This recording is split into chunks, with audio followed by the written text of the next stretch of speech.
Ang kwentong ating itatampok ngayong gabing ito ay tungkol sa kilalang lugar sa lungsod ng Baguio. Ako po si Ulok. Ito na lang po ang pangalan na aking gagamitin para matago na din ang aking totoong pagkatao. Isa po akong security guard sa isang establishmentong kinakatatakutan ng karamihan at isa sa mga pinupuntahan ng mga ghost hunters na napapanood natin sa YouTube o kahit sa ibang social media platform.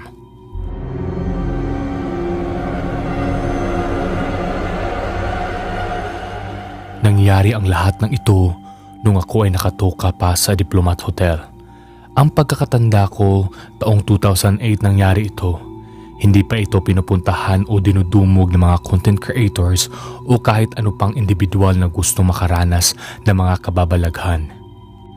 Actually, dito ko lang ito isi-share dahil nakita ko rin kasi na maganda ang pagka-execute ng horror story at animation.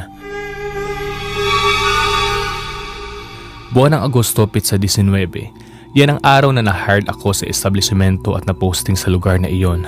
Agara naman akong pinapunta ng aking agency para makapanimula. Dahil kinailangan ko rin ng pera para panggamot ng aking ama na isang igorot. Mahirap ang buhay sa probinsya pero sagana kami sa mga gulay at masustansyang pagkain. Magandang hapon, sir. Sir Ulok, tama ba? Ika ng ginoong caretaker ng Diplomat Hotel. Tumugon naman ako sa kanya. Magandang hapon po, Sir Robert. Opo, tama po, sir. Salamat po at na-hired niyo ako dito. Kinailangan ko rin po kasi ng trabaho ngayon para mapagamot ang aking amang igorot. Ika ko habang ako ay nakangiti sa ginoong nagngangalang Robert. Ngumiti naman ito. Galingan mo ha? Nandyan naman ang mga task list sa guardhouse at saka hindi naman matrabaho itong establishmentong ito. Kadalasan iikot ka lang naman ng isa o dalawa. Tapos pwede ka na magpaumaga dito sa guardhouse. Ah, ganun po ba? Hayaan niyo po, aayusin ko po ng mabuti ang aking trabaho. Ika ko habang nakangiti. Maya-maya muli itong nagsalita. At saka kahit wag mo na masyado usisiin yung mga sulok-sulok ng diplomat paggabi. Wala naman napasok dyan. Iniiwasan lang naman natin ang vandalism.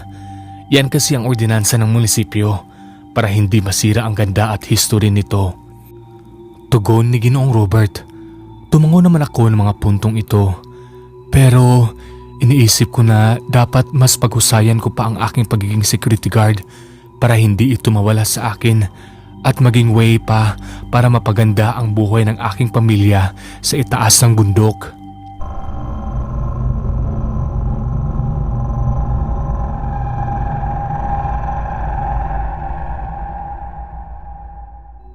Gabi ng Agosto, Pizza 19. Saktong alas 11 ng gabi.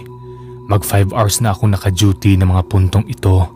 Kakatapos ko lang din magtimpla ng kape para ako ay hindi antukin sa mga susunod na oras. Naisipan kong ikutin muna ang establishmento. Ayun din naman ang atas o task na kinakailangan ng isang security guard. Mga ilang hakbang mula sa aking guard post, napansin ko ang main entrance ng Diplomat Hotel. Sa totoo lang, nagagandahan ako sa istruktura nito. Tinutuk-tutukan ko pa ito ng flashlight para naman makita kung may iba pang mali o may mga nakapasok sa establishmento. Mukhang maayos naman. Ika ko sa aking sarili habang pina-flashlight ang main entrance ng Diplomat Hotel.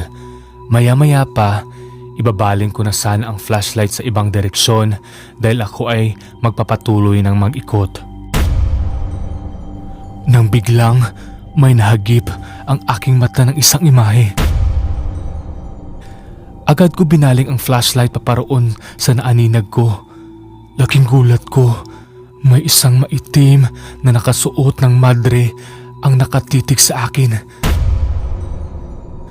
Dahil doon, natigilan ako. Nang laki ang mga mata ko, halos pagpawisan ako ng buo. Ma'am! Mawalang galang po. Sarado na po ang Diplomat Hotel. Ika ko sa isang babaeng nakaitim at nakadamit ng madre. Maya-maya pa, mas lalong tumaas ang mga balahibo ko. Naglaho ang tila mo'y madre na nakatitig sa akin. Lumingon-lingon ako sa iba't ibang direksyon. Ilang segundo pa ang nakalipas, napansin ko na naroon ang madre sa likod ng fountain at tila ay inaantay ako na pumaroon. Dahil sa kuryosidad ko, kumaripas ako ng takbo paparoon para tingnan kung tunay ba o totoo ang aking mga nakikita. Maya-maya pa, nakarating na ako sa fountain. Halos ilang di pa lang ang layo ng madre na nakatalikod sa akin. Ma'am, gabi na po. Bawal na po kayo dito at baka mapano pa po kayo. Hindi na po maayos ang mga debris ng establishmentong ito. Ika ko habang nangangatog na sa mga puntong ito. Maya-maya pa, bigla muli itong naglaho. Natigilan ako. Nagtataasan ang balahibo ko. Halos hindi ko na alam ang gagawin ko. Ilang segundo pa ang lumipas, nakaramdam ako ng kakaiba mula sa aking likuran. Unti-unti kong nilingon ito. Nakita ko ang isang madre na nakatitig sa akin habang nakabukas ang bibig nito. Nabubulok na ang kanyang mukha. Wala na rin itong mata. Punong-puno na rin ito ng uod. Dahil doon, kumaripas ako ng takbo. Hindi ko na tinapos ang pag-iikot ng establishmento. First time ko makaranas ng mga ganito. Halos matulala na ako nung makarating ako sa guardhouse.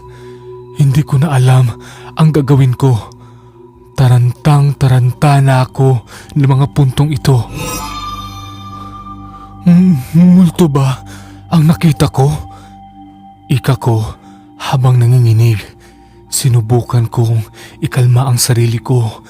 Dahan-dahan ko din itinaas ang kamay ko na may hawak na baso ng tubig.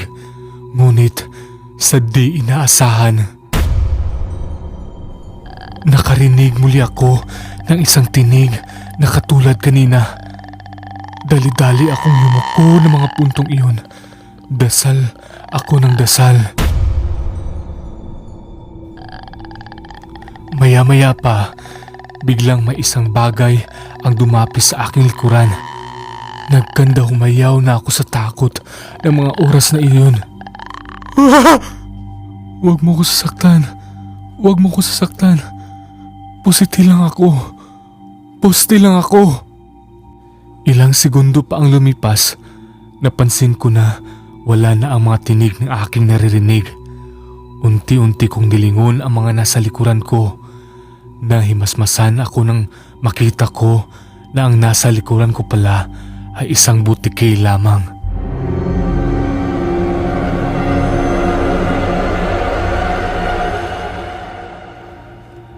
Simula ng gabing iyon, ikinuwento sa akin ni Sir Robert ang lahat. Napawang pangkaraniwan lamang ang mga naganong pangyayari. Kaya daw pa iba-iba ang mga security guard sa establishmentong iyon dahil din sa kakaibang kilabot na maranasan mo tuwing sumasapit ang gabi. Tumagal naman ako sa establishmentong iyon. Halos nakaisang taong mahigit din ako.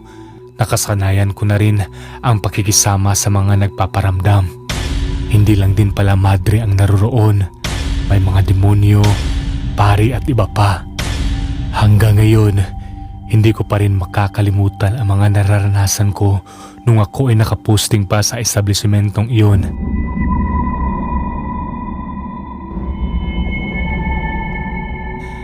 Naging aral na din sa akin na kahit saan ka mapunta, kailangan mo rumispeto sa establishmento at sa mga nilalang na naroroon.